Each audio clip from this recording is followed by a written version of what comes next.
it's Gene, retired in Mexico. Welcome to the channel. We're starting a new series today. We're doing album rankings. We've got a good one for you today, Van Morrison. And I've got a guest today that I'm excited to introduce. This is Jim, aka Professor Gumbo. And we've been friends. This September will be 50 years. 50 years. Amazing. And uh, we go way back. So, Jim, tell me how you got your nickname, Professor Gumbo. It actually started in college when I was hanging around with a bunch of classmates in my later college work, and I was older than most of them, and they were really surprised by my versatile variety of taste, especially in literature and music. And so they said, "You're just like a regular gumbo," and then it just picked up there. Okay, great. So, I'm going to go ahead and explain what we're doing here. Let me bring up my notes. The first thing I wanted to mention is that I could not find any complete album rankings on YouTube of Van Morrison. And so I think this is going to be a YouTube first. And so I'm very excited about that. And most of you know that Morrison blends genres, rock, country, soul, blues, folk, rhythm and blues, jazz, and even new age. And sometimes he does an entire album in one genre, such as his collaboration with the Chieftains. But more often than not, he blends styles on an album or even within one song. Second note I wanted to make is that his vocal range has dropped an octave or two, very much like Joni Mitchell or Elton John. However, it's in superb shape. Unlike many of his peers, his singing continues to be a marvel. In our preparation for this video, I mentioned Elvis Costello and Jem mentioned John Anderson of Yes as examples of older artists in great form. It's unusual, though. Many singers, such as Ian Anderson, have damaged voices from years of touring. Another note is that Van Morrison is a producer, mainly of his own work. Early work was produced by Burt Burns and Ted Templeman, who did Van Halen, Doobie Brothers, other people like that. And later co-producers included Patty Maloney of the Chieftains and Don Was. Don Was the president of Blue Note at the time. He's done some outside production, but very limited. I could only find references to Jackie DeShannon and John Lee Hooker. He did co-produce his own tribute album, No Prima Donna, which is kind of unusual. But basically, Van Morrison is a producer that produces himself. Also, there is an elephant in the room, and I wanted to talk about that. Writing mostly about romance, spirituality, literature, or cleaning windows, Van increasingly wrote curmudgeon songs about the music business being ripped off, or most recently, Brexit and COVID-19. And it'll be interesting to see where Jem and I put these recordings on our list. Now, Jem has seen Van Morrison 3 times, me 2 times. Jem and I saw those 2 shows together, and I'll let him talk about the third time as he is part of an audience recording. But let me bring up these dates here that I've got. We saw Van Morrison twice together. So once was in San Francisco, June 5th, 1999, and I have my lanyard that we received at the concert, the Flea Festival in San Francisco. And I was looking at this at all the people that were on other stages that we didn't have a chance to see, Luca Bloom and different people that Shane McGowan, people that would have been nice to see. But we just stuck to the main stage. Elvis Costello, John Lee Hooker, Ben Harper, Shannon Morrison, Elvis Costello. It was a great show. And then we saw him in September of 2006 in Phoenix, Arizona. That was his Pay the Devil tour. And Mhm. like I say, I'll let Jim talk about the concert that he saw that I did not see. We have 56 albums to review, yeah. And Van Morrison has got another album coming out in June that's just been announced. And so we'll try to move quickly. This is apt to be a long video. We're including anthologies if they contain previously unreleased material. So we're excluding the two albums by the 60s band Them for the album ranking. But we are planning a second video of our favorite songs, and for that we'll include them. So more of a singles band anyhow, that's the thinking. So we're excluding them from the album ranking, but including them in the song ranking. Why? Because it's our video, we can do what we want. So anyway, that's the strategy.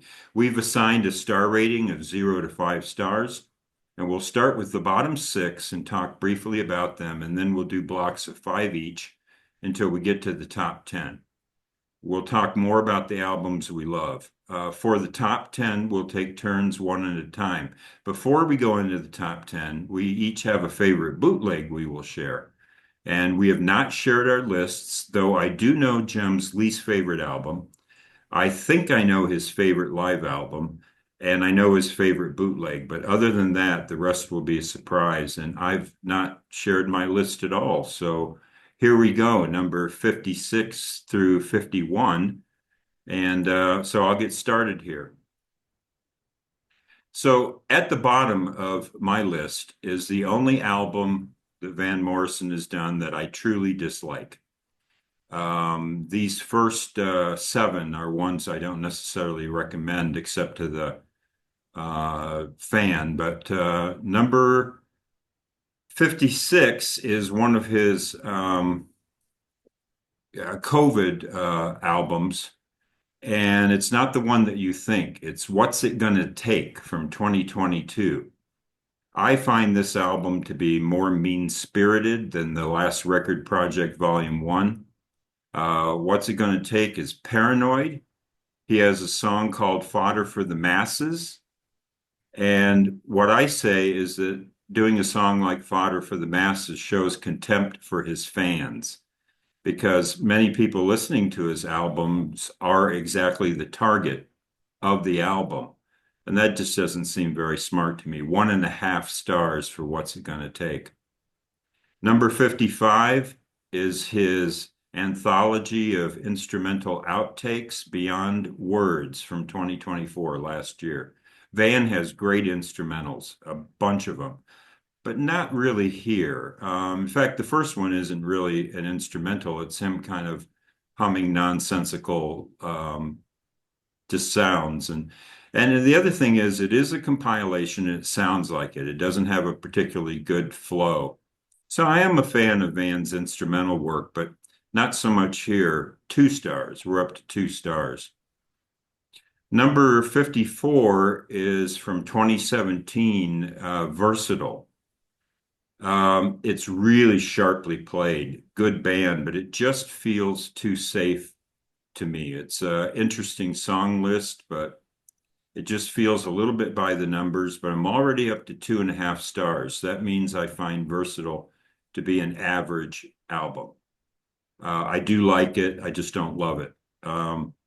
Number 53, Tell Me Something, the songs of Mose Allison. So the problem with this album is, Mose is okay. He's a good songwriter, but he's not my favorite singer. And he sings on several of the tracks, and there's just too much of his singing. But again, 2.5 stars. It's a average listenable album. I like it.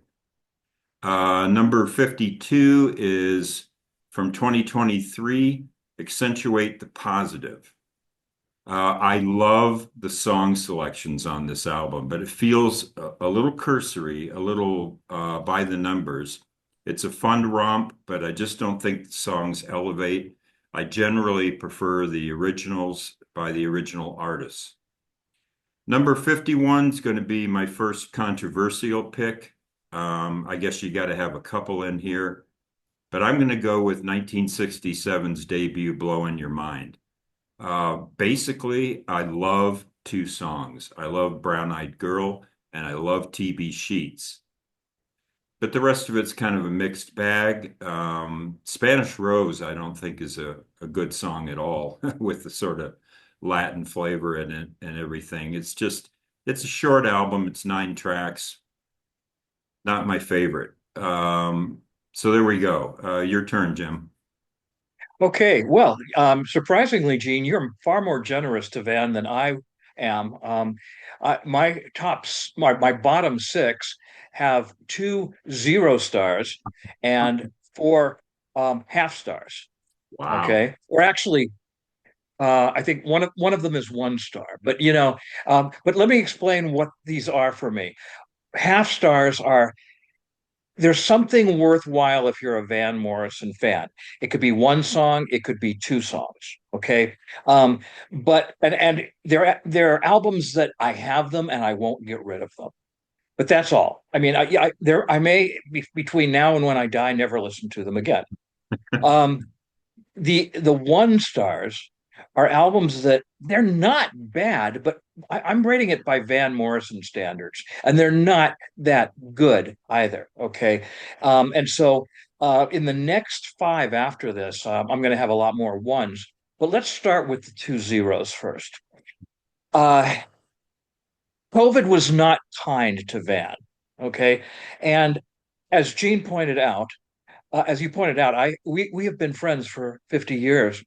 And uh, I have always told you how much I love Van Morrison. Said that not only could Van Morrison sing the phone book, but he could gargle the phone book and he would still sound good. Matter of fact, sometimes he sounds like he's gargling the phone book, that first track that you mentioned on the instrumental album. But but then COVID hit. Now, I'd always been okay with him being a curmudgeon. I mean, I thought it was kind of funny and I would just laugh about it. But then he comes out with Three Chords and the Truth sorry, latest record project, volume one. And this was in 2020 when COVID, sorry, 2021, and COVID was full underway. And Van Morrison, along with some others, Eric Clapton and a few others, just he reacted really strongly to it. Now, if the lyrics would have just been curmudgeonly and the singing would have been great and the music would have been great, I would have been able to live with it. This is the first time I bought a Van Morrison album, and I'd like to say I threw it in the trash, but I didn't. I put it aside somewhere and I've never found it since. Okay. I bought it and it was like, oh my, I listened to it once.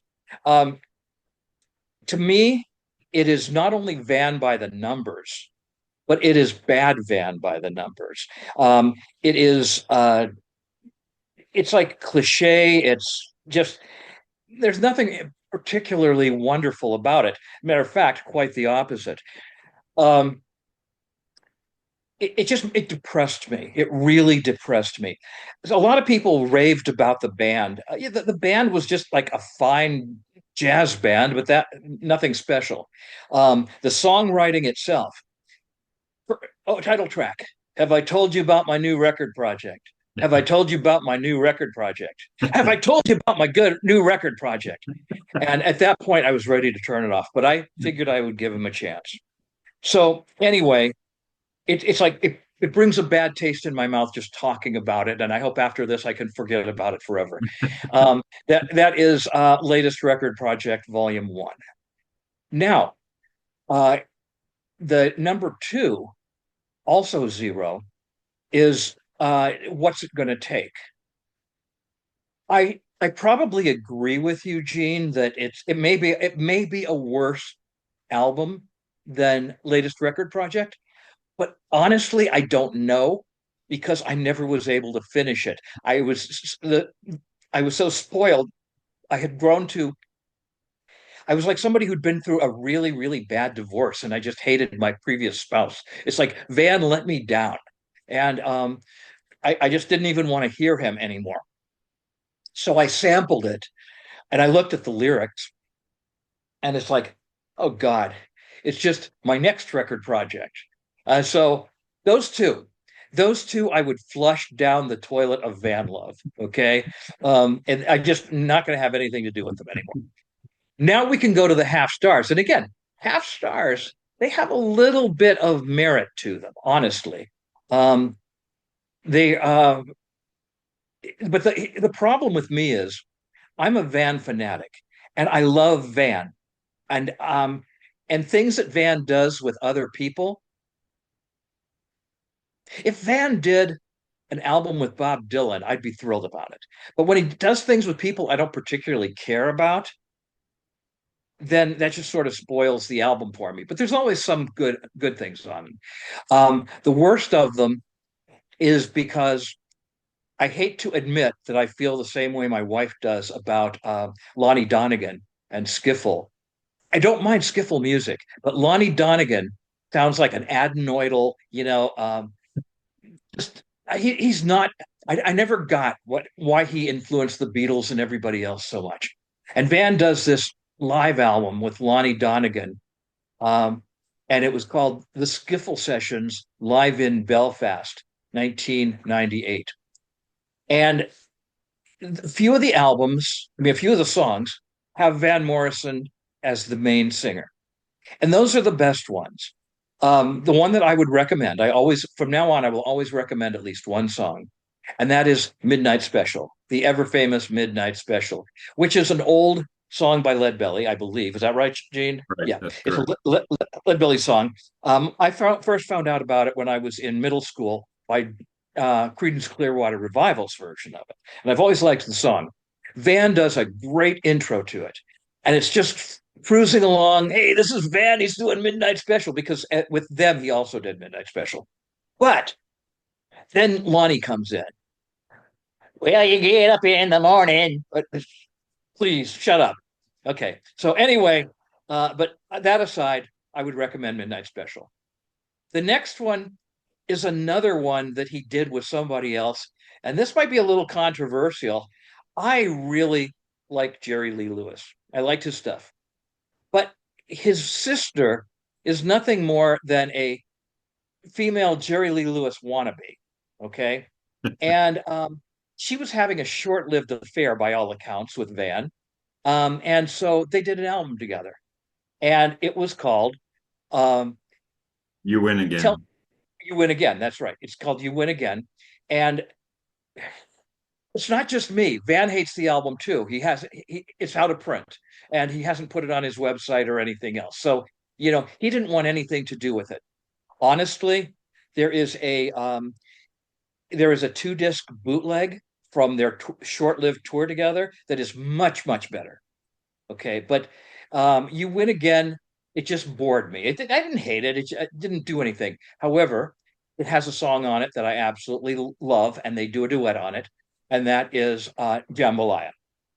Okay. Okay, the Hank Williams song Jambalaya, and that is worth it. If I'm putting together a Van Morrison mega anthology, Jambalaya will be on it. Okay, so that's another one half. The next one half is for the same reasons I think that you pointed out, Gene, and that is my number 53 is that one of these days, okay, one of these days um, is mostly Mose Allison and Georgie Fame, and Van is on it.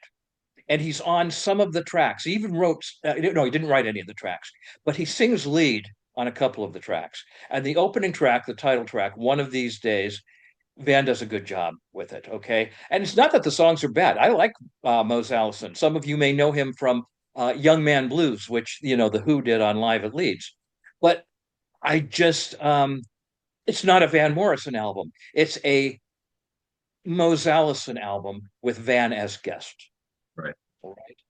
So now we get down to number one.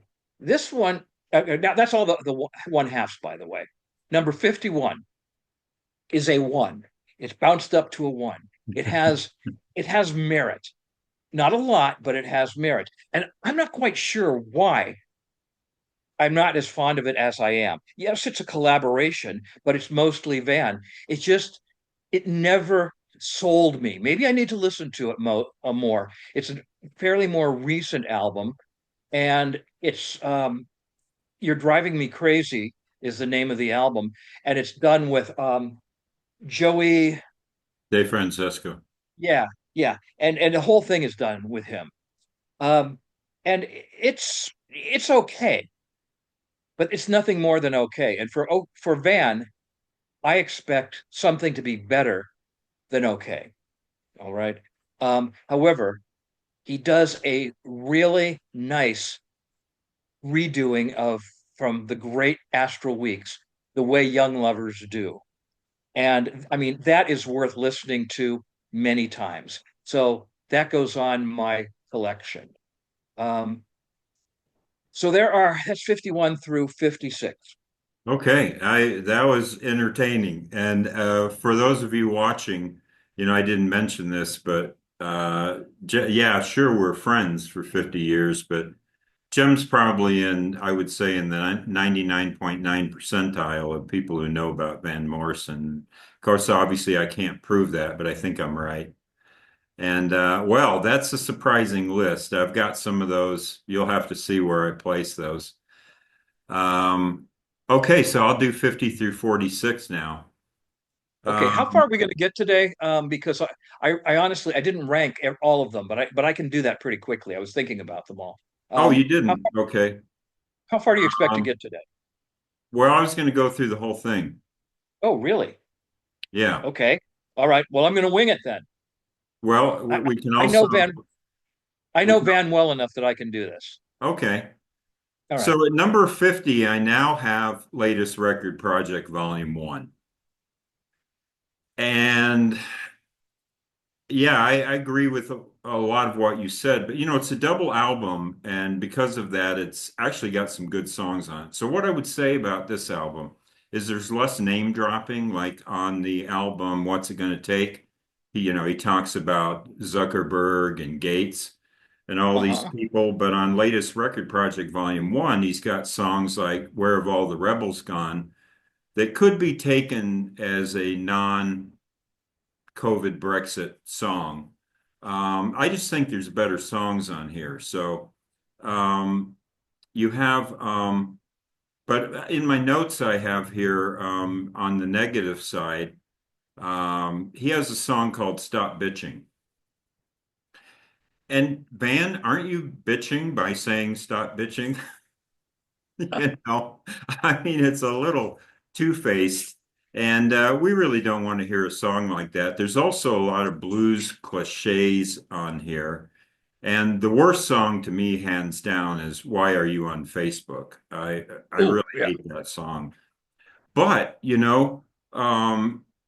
there are songs like Diabolic Pressure, Double Agent, and Tried to Do the Right Thing for My Baby, which are pretty good songs. I enjoy those. So yeah, I think it's a mixed bag. It's an average record.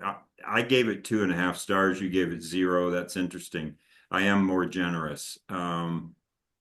Yeah, so I like parts of this album, but I think the fact that it's less specific and has less name dropping makes it an album that'll age a little bit better than What's It Gonna Take, which is very topical and referential. Number 49 is the duet with Linda Gale Lewis that you mentioned, You Win Again. I think this is a fun romp, but it's not consequential. So that's the issue with the album, but I always enjoy listening to it. I do think it's fun. It's great song selection. I'm up to 3 stars already for You Win Again. So now we're in the territory 3 stars and up where I can recommend these albums. Well, that means there's 49 albums that I recommend. But yeah, this is a good album. It just, like I say, it doesn't elevate. Number 48 is Duets Reworking the Catalog from 2015. I think this is a mixed bag. So you've got people like the people I like on here. I like Bobby Womack and Mavis Staples and George Benson, Mick Hucknall, Steve Winwood, Chris Farlow. I think there's some really good duets on here. Not everyone is great. Some of them misfire. But it's a pretty good late album for him. It's 10 years old already, but I would still consider it one of his later albums. Number 47, this is going to be my most controversial pick. And I'm at 3 stars, okay? So I think this is a better than average album, but it's one of his most popular albums and has his second most streamed song on it. But I got to go with Days Like This. I know it's going to upset some people. I like the title track, Days Like This. I really like Ancient Highway. That's a great song. And I like Rain Check, but it doesn't start off too strong. I'm trying to think what the first two songs are, but Russian Roulette is one of them. I just think it's a weak start. It doesn't really get going till the third or fourth track. Band is great. There's a line I love on here. He sings, underlying depression is just the blues. And I love that line. So I enjoy this. I will say that some of these songs are better live. Um, so for example, there's a song called In the Afternoon, which is a pretty good live track on his recording. So number 46 is Keep Me Singing. And I'm now up to 3.5 stars. I like this album, but it's got a sadness to it. I mean, it's really, really a sad album, in my opinion, when I hear it. But good songs are Every Time I See a River, Out in the Cold, and Tiburon. Those are favorites. I've got a note here. It's off to the side that the arrangements are a little stiff. And the only thing I don't like about this album, it's going to sound really odd, but I don't like the backup singers. If you just sit and listen to the backup singers, I don't know, it's sort of like old Nashville or something. I'm not crazy about the backing vocals on this album, but the songs are pretty strong and the singing is fantastic. So Keep Me Singing from 2016, 3.5 stars. All right, your turn, Jim. Okay, well, for the most part, Gene, I agree with you about Beyond Words. Okay, I think it's sort of a waste of Van's talent. Once in a while, though, Van Morrison has done things that amused me very much, and I find them worthwhile. I think, in particular, of his early 70s Gonzo Monty Python-esque single, the that he did, Mechanical Bliss. Okay, which is only available on bootlegs, or from the uh, contractual obligation bang thing, ringworm. Those make me laugh, and I will listen to them again. Beyond Words, I know you ripped on the first track, but that's the one that I like. It's Van gargling the phone book, but it's just like, oh wow, Van's gargling the phone book, cool. And then it doesn't stay that good afterwards. So the track that I would suggest is Beyond Words. Okay, that is the one that is on there. There's also it's one of the two Celtic ones. It's has him playing saxophone on it, which is quite good. Okay, so that's my number 50, and it is a one. It is a one. Okay. Oh, real quick, Now, show everybody your shirt. oh yeah, you tell me when you can see it because I can't see myself here. Hold on. We can see Can you part read of it? it. Yes, I am old, but I saw Van Morrison. Okay. On stage. Yeah, we couldn't really see it, but that's all right. Yes, I am old, but I saw Van Morrison on stage. Okay, so number 41 and not number 49, another one star, is duets reworking the catalog. And I got this kind of excited about it. And there actually are some good things on it. But it just doesn't really, it doesn't excite me. Um, however, um, I think that his version of Rough God Goes Riding with his daughter Shanna is good. And also his I would just leave it with that. Oh no, there's the Mavis Staples duet, If I Ever Needed Someone. Okay. And just for amusement's sake, he does whatever happened to PJ Proby with PJ Proby, Yeah. which is kind of cool.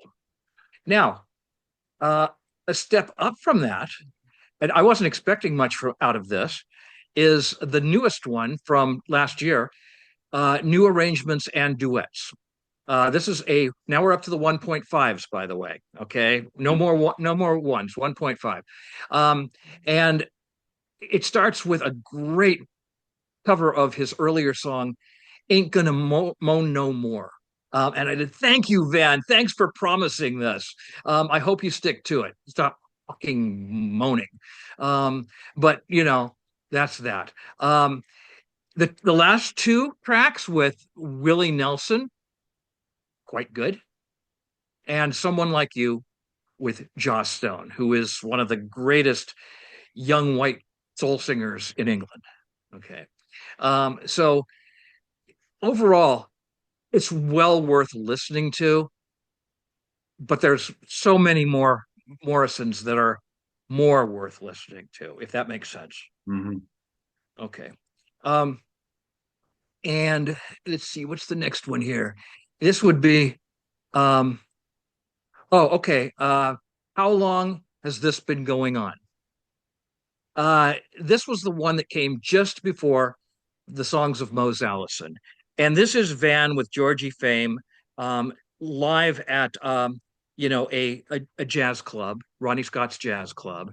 And it's good, it's fun. Um, but again, it's not what I expect from a Van Morrison album. Um, let's see, but take a look at reminding me what's on here now. Uh, okay. His opening of "I Will Be There" is really good, but there's a great jazz workout of Moondance, and that's probably my favorite piece from it. If I were to make a Van Morrison anthology, I would probably have a couple versions of Moondance on there, and that would be one of them. Uh, Now, I don't want to offend anybody. There are some country music that I like, but I don't think. I mean, there's been times when Van has done country, where I'm thinking Tupelo Honey and some other things, and a lot of people loved Pay the Devil, and we saw him on the Pay the Devil tour, but Pay the Devil, I don't know, it just doesn't do it for me. Van is trying to do what Ray Charles did with modern sounds in country and Western music, and it's it's okay. Um, it's okay. It's a 1.5 stars, but that's about all I can give it. Okay. There's some good tracks on there. Um, and again, I'm going to look really quickly here. Pay the Devil is, fortunately, I have all these right in front of me. So,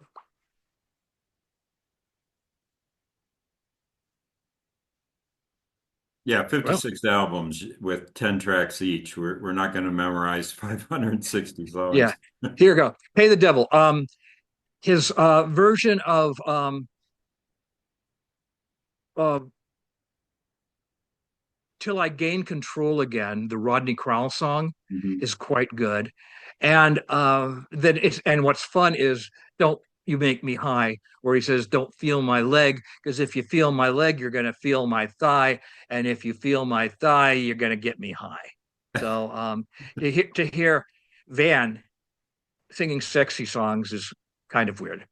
Um, was that all of them? Let's see. How long is going on? How long has this been going on? Uh, Pay the Devil, duets, the new duets, and Beyond Words. Yeah, that's Okay. 5. All right. Well, that's interesting. We're diverging a little bit here and there, and then sometimes we're together. So, by the way, for funny songs, sometimes Van will do a song that I find funny, but I don't think he meant it to be funny. An example is on the latest record project, he has a song called "The Psychoanalyst Ball." I think Mm-hmm. I think that song is hilarious.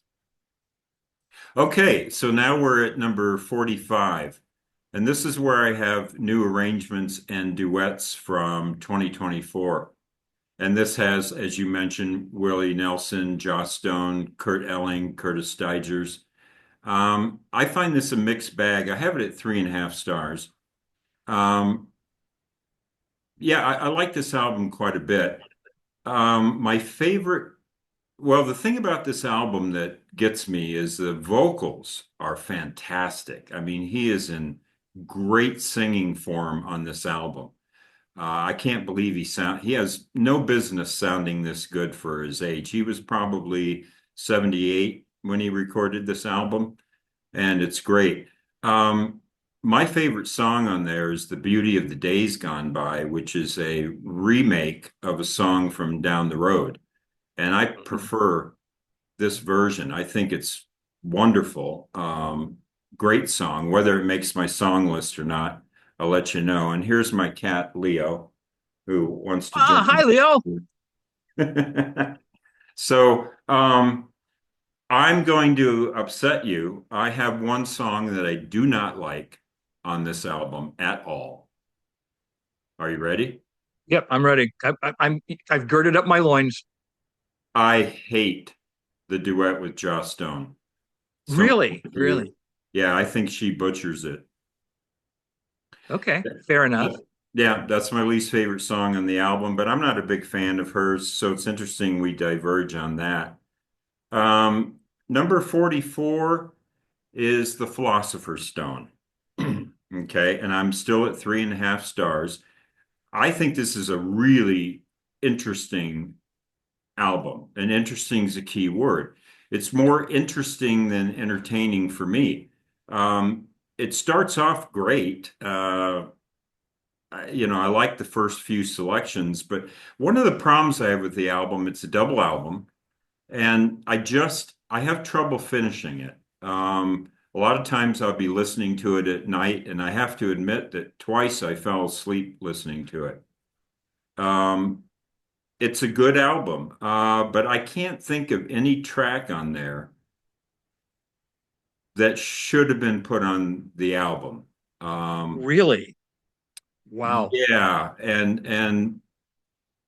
and so most of these are outtakes from Hard Nosed the Highway.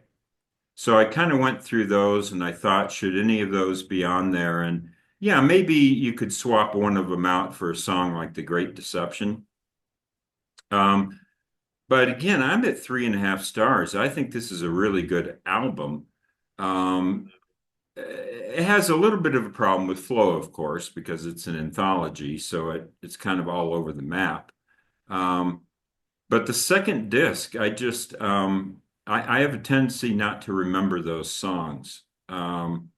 There is a song, first or second track on there. I can't remember what it's called. Let me see if I can pull that up real quick. I absolutely love his vocals on it. It is, let me find it real quick. Give me a Sure. second. And Philosopher's Stone, Ordinary People, track two. I love that song. Well, I like Really Don't Know, Ordinary People, Not Supposed to Break Down. Those first three of those four songs, wonderful remarks on here, but it's a different version. Not as good as the one from King of Comedy. But I do like the Philosopher's Stone, just not, there's just better Van albums in my opinion. But I remember when it came out, it was such a treat. Um, but it has not grown on me over the years. Number 43 is my second controversial pick because I know days like this I had way lower than most people would have it. At number 43, I have Wavelength. Some good Okay. songs on here. The two songs that I really like are the title track, Wavelength. It's fantastic. And then I like Take It Where You Find It. But I think the production's a little dated. I just listened to the album again today, and there's songs I really like, and then a song like maybe Natalia or Will Come Along, and or Venice, USA. That one's got accordion on it. I think you got to be and kind of a strange reggae beat. It's it's weird. It's like reggae with accordion. It's not my favorite song, so it's a mixed bag. It's still 3.5 stars. I like it. I will say that it sounds great and the band is great, and I was really noticing the bass playing today. By the way, I'm going to put a picture. This would be a good time to do it. I'm going to put a picture of David Hayes up here because I have a picture of him where I swear to God, you look like David Hayes. You guys look so similar. Um, so I'm going to put that up here and let the Here's the view. truth, Gene. I am David Hayes. You are? Okay. Yes. Okay. Well, keep practicing that bass. You're one of the best. Um, so yeah, I think most people who have Wavelength Higher. It was a very popular album, and I do like the engineering, the sound of it, but there's some production notes that are, I think, a little dated. Most of Van's catalog, you can't really pin the date. But Wavelength, it sounds like a 70s album, and so that's where I got it. Number 42, Three Chords and the Truth. Um, Again, his voice is fantastic on here, and the band is really nimble. Uh, One of his better studio bands, and the songwriting's really good. I like Three Chords and the Truth, so it's at 42, that's a good ranking, 3.5 stars. Number 41, and again, 3.5 stars. So I really like these albums. 41 is Keep It Simple. My favorite songs on here are I Don't Go to Nightclubs Anymore, Song of Home, which is a remarkable song, and Behind the Ritual. Drinking wine, but it's that's such a great song. And one of the things I do love about this album is the instrumentation. We have banjo. He plays ukulele on one song. There's some great pedal steel and some great fiddle. So this is a great sounding album, but I just don't think that every track is a home run. So that's why I have it as low as I do. But I recommend Keep It Simple. And that's it. That's my number 41 pick. So your turn. Okay. Let me just, I know that, I'm going to be going over them too. Let me just mention just a little feedback on your controversial choices. Yeah, please. Um, you floored me by talking about Philosopher's Stone, but only really because of my response to the first disc, okay, which to me is classic Van. And how could he leave these things off? Is that like Madame Joy and those are such great songs that I listen to over and over again. Um, and then the other one, I just have to say, I agree. I haven't, it's not on my list yet. As far as it's higher than that.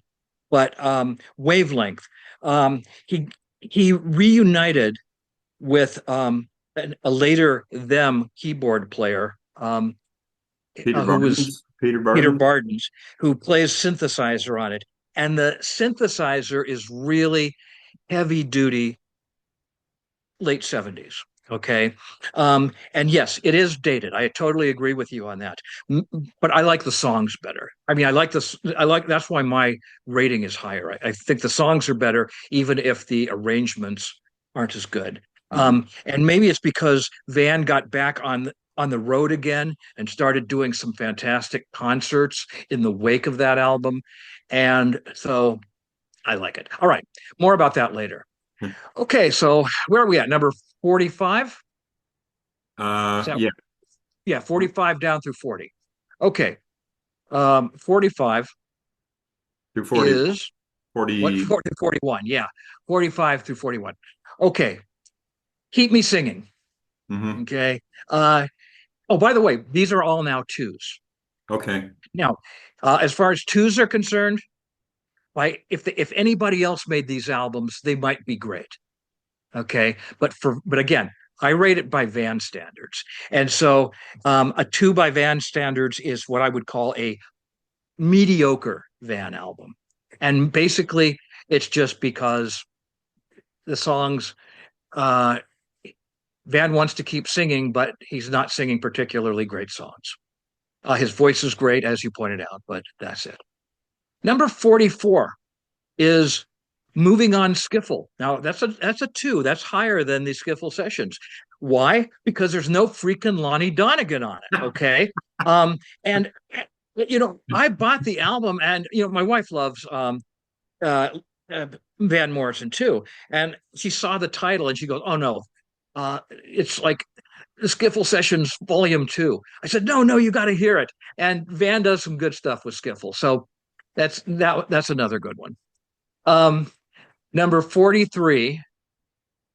I have it on here somewhere. Okay, 43. Accentuate the positive. Now, I give it a two, but maybe it's a 2.5. Um, but maybe that was a reaction after the crap that he did from COVID. And I never thought he was going to make another decent album. Okay.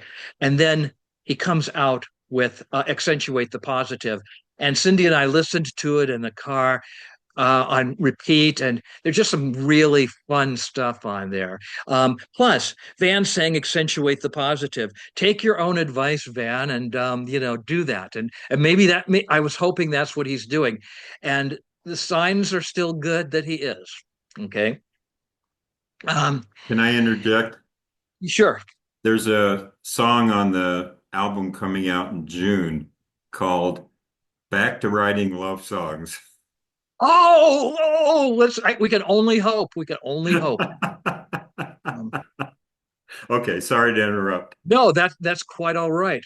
Um, Next would be The Prophet Speak. Um,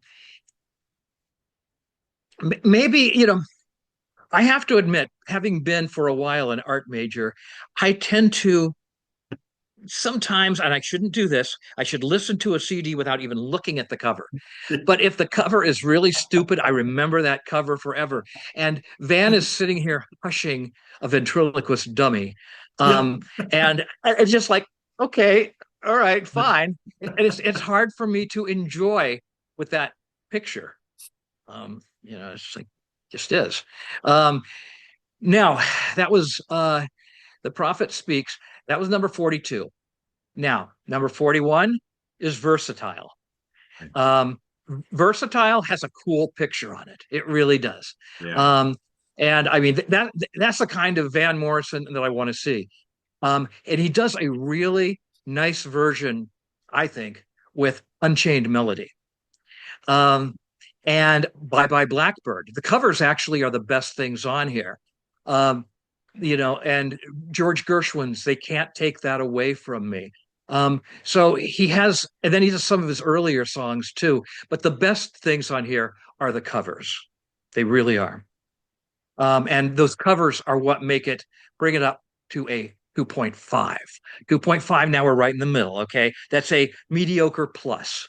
It would be mediocre if there were more of the mediocre songs on there. Now that's my number 41. I would like to point out at this point that every single album I have chosen by Van is prior to 19. Oh, did I say Days Like This? No, I No. skipped Days Like This. Days Like This. Um, I I couldn't agree with you more, Gene. This is a 2.5, maybe pushing a three, but it's just considering what came afterwards with the Healing Game. No, it's an album that underwhelmed me. The cover is interesting because, you know, on Tupelo Honey, one of my favorite Van albums, he's walking a dog with his wife at the time, Janet Planet, and here he is walking a dog with Michelle Roca. But this is so clearly staged. Okay, she's the former Miss Ireland, and so she was like a trophy bride for Van. Um, but the days like this, the title song is nice, but the song itself. Let me double check to see if there's anything else I wanted to say about it. In the afternoon is quite good, although live versions of it were better. But Ancient Highway, God, that is a great Van Morrison song. It really is. And again, I bring up Cindy because, whenever I get a new Van Morrison album, we listen to it together. And we were listening to Days Like This, and she's like, okay, okay, okay. And then Ancient Highway comes on, and he starts singing into the microphone, you know, "I'll be glad again, I'll be glad again." And she goes, "Oh, I wish Van could do songs like this again." I said, "This is from this album." She goes, "It is? It's so much better." And so, yeah, Ancient Highway is fantastic. Yeah. All right. So that's my next five. So where was Days Like This? What number? Days Like This is actually my number 41. Okay. So, I put two number 41s on there and they're not. oh, Okay. okay. And yeah, Versatile would that's be, interesting that you concur with me on that album. yeah, Versatile is 42. Okay. All right. I'll now count down 40 to 36. Number 40 from 2012 is Born to Sing, No Plan B. I'll tell you what I like about this album. There's only six people on it. It's six players, so it feels like a band on here. It's less of a studio album. And one song that I really like is Going Down to Monte Carlo. And I'll tell you why Yeah. I like it. Huh? I said, yeah, yeah. I'm agreeing with you. It's it's cheesy good. That's my note. It's cheesy good because it's about him listening to kind of a B-level band in Monte Carlo in some casino or something. And so he actually does an arrangement that's a little cheesy to kind of go with the lyrics of the song. And I think it's really well done. And I don't have any other song notes on here. I can't remember all the other songs, but it's a solid album all the way through. And like I say, it doesn't feel by the numbers at all. It feels nimble and it feels like a real band on here. Okay, at number 39 and 38, I have a couple possibly controversial picks, two really popular albums that I think are good but not great. Okay, so number 39, Avalon Sunset, one of his best-selling albums. I got a note here that the singles are not my faves, not my favorites. So I'm not a big fan of um, Have I Told You Lately That I Love You and Whenever God Shines His Light, but I love Coney Island. When Will I Ever Learn to Live in God, I think is the name of the song, and Orange Field.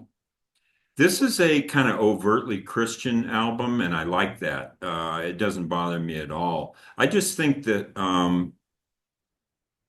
the singles are a little, I don't know, a little safe, a little new agey for me, but I like the deep tracks on this album. And I have a note that the keyboards by Neil Drinkwater are fantastic. Mm. So we're at 3.5 stars. I like this album, but I think at number 39, it's a lot lower than most people would have it higher. And then that's from 1989, and then I have another late 80s album at 38, which is Poetic Champions Compose. Um, Kind of the same review of it, a little new agey in parts. There are some instrumentals. They're mixed, but there's like four instrumentals on here. My favorite songs are. I actually like his cover of "Sometimes I Feel Like a Motherless Child." "Someone Like You" was played at my wedding. I adore that song, "Someone Like You." And I like Alan Watts blues. In fact, I was reading Cloud Hidden by Alan Watts this year. I own a copy of that book in paperback, and so then I was listening to this song, and he Cloud Hidden as part of the lyrics. Um, M. Drover, Matt Drover, maybe. I just put M. Drover on here. He's the trumpet player, and his trumpet is so distinct on here. So yeah, I like this album, but Avalon Sunset and Poetic Champions Compose are two late 80s albums that I have a little bit lower than I think other people would. Number 37, I have Live at Austin City Limits, which is a kind of a memorandum of the show that we saw. And it's interesting because this is the country western band from Pay the Devil. And I just think they nail certain songs on here. And then there's a few tracks that I think they're a little out of their depth, or just maybe the wrong song selection. So I think a different set list, because this band, as you'll remember, was crackling. They were hot. Yeah. Van was gargling backstage. He didn't have his voice, and he was having some throat problems, but the band was on fire. And I hear that when I listen to this. It's just, there's songs like Gloria and things that they do. I, I don't know. I think certain songs elevate and others don't. So it's a mixed bag for me. I enjoy this album. I'm still at 3.5 stars. And at number 36 is an album that most people would have lower than I do. But I really like Too Long in Exile. All Music gave this 2 stars. I have it at 3.5, so I'm in complete disagreement. Um, I absolutely adore his cover of Ray Charles' Lonely Avenue. You give me the blues. He Yeah, just, that's great. it's so weird. It opens with his alto sax and then he does a harmonica solo on it. I think it's fantastic. I love Big Time Operators, one of his curmudgeon songs, but it works. And the cover of Gloria with John Lee Hooker is great. This is a pretty solid album. I think that is severely underrated. I'd like to have it higher than 36, but there's just other albums I like better. But I'm going to bat for Too Long in Exile. I think All Music is full of it. All right, your turn. What's your name, John? Her name is Mary Lou. It's supposed to be Gloria, and her name is Mary Lou. Um, okay. Uh, I'm getting caught up with you, Gene. By the time I get down to number 36, I'm going to be at 3.5 stars.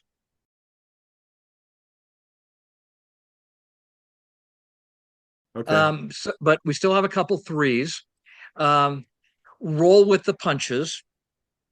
Again, probably an album that bothers me because of the boxing photo on the cover. That is just, it's like, okay, it's just not Van Morrison, and yet he does a real nice redo of Stormy Monday and Lonely Avenue. He puts those together. You mentioned Lonely Avenue, he puts Stormy Monday with it.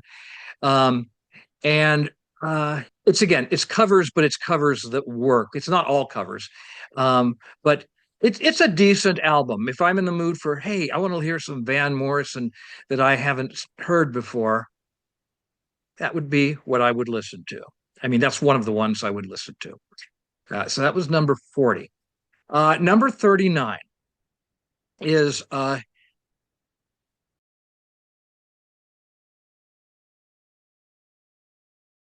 I'm with you now. Too Long in Exile. When this album came out, I liked it a lot more than I do now. And yet it has some really, really fine stuff on it.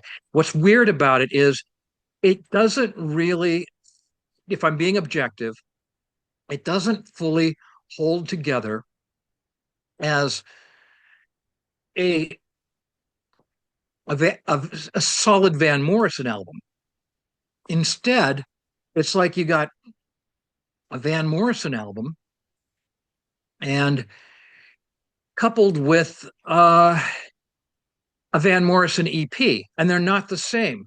The album is very much typical R&B bluesy Van Morrison that he was doing. You mentioned Lonely Avenue; it's fantastic. Um, Too Long in Exile. Mhm. This album came out when my daughter was 3 years old. She's in her car seat in the back of the car, and every time Van Morrison goes, Kaylee in the back goes, It's great. I can't hear that now without thinking of Kaylee going, um, and till we get the healing done. Yeah. Oh, that even has more owls in it. And till we get the healing done is to me, that is a sequel to and the healing has begun. You can put those back to back. Okay. As a matter of fact, a live DVD that he put out, and the healing has begun on it. But then after the Lonesome Road, which is the 10th track, then you get Moody's Mood for Love, Close Enough for Jazz, Before the World Was Made, I'll Take Care of You, instrumental, Tell Me What You Want. It's good. It's Van experimenting with sung jazz. Okay. I mean, not jazz rock, but just jazz. And it's okay. But the mood, no pun intended about Moody's Mood for Love, the mood changes radically on Mhm. that with that song. And so, like I said, great Van Morrison album, decent but not great Van Morrison EP. All right.